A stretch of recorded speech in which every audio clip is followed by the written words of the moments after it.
పోనీ కనీసం మా ప్రభుత్వం గతంలో అమలు చేస్తూ ఉన్న పథకాలు ఏమైనా కొనసాగుతూ ఉన్నాయా?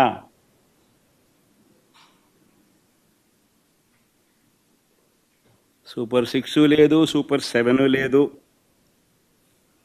మా ప్రభుత్వం గతంలో అమలు చేస్తూ ఉన్న పథకాలు పిల్లల చదువులకు అవసరమైన పిల్లల చదువులను ప్రోత్సహిస్తూ, ఆ తల్లులను ప్రోత్సహిస్తూ, ఆ పిల్లల చదువుల కోసం, ఆ తల్లుల కోసం ఇస్తా ఉన్న అమ్మఒడి, పాయే, రైతన్నలకు తోడుగా నిలబడే రైతు భరోసా పథకం, పాయే, వసతి దీవెన, పాయే,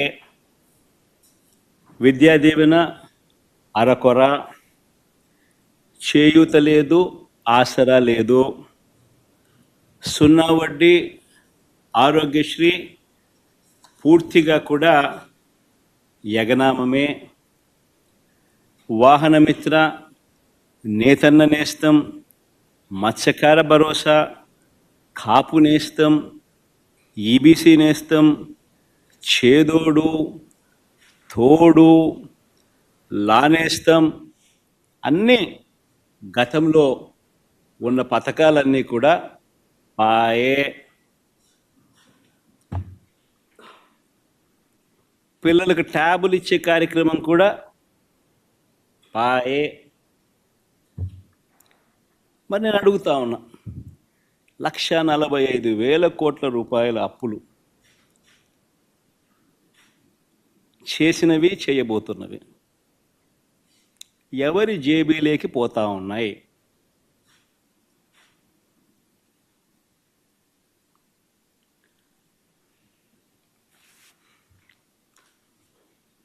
ఈ 9 నెలల కాలంలో పోనీ ఉద్యోగాలు ఎంతమందికి ఇచ్చారు, ఉద్యోగాల పరిస్థితి ఏమిటి అని కూడా కాస్త ఒకవైపు అటువైపు చూస్తే, ఒక్క కొత్త ఉద్యోగం ఇచ్చిన దాఖలాలు లేవు, కానీ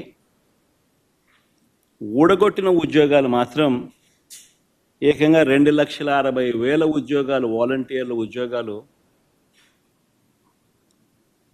పూర్తిగా తీసేశాడు. 18,000 మంది బ్రేవరీస్ కార్పొరేషన్లో 18,000 మంది వాళ్ళ ఉద్యోగాలు పాయే. 2,60,000 మంది వాలంటీర్ల ఉద్యోగాలు పాయే. బ్రేవరీస్ కార్పొరేషన్లో మరో 18,000 ఉద్యోగాలు పాయే. ఫైబర్ నెట్, ఏపీఎండిసి, ఫీల్డ్ అసిస్టెంట్లు, వైద్య ఆరోగ్య శాఖ, ఇలా ఆయా విభాగాలలో వేల సంఖ్యలో ఉద్యోగాలు పూర్తిగా తీసేశారు.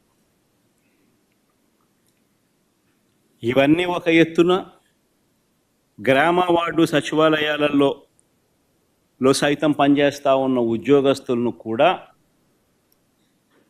వారిని కూడా సచివాలయాల నుంచి వాళ్ళందరినీ కూడా డిస్లొకేట్ చేసి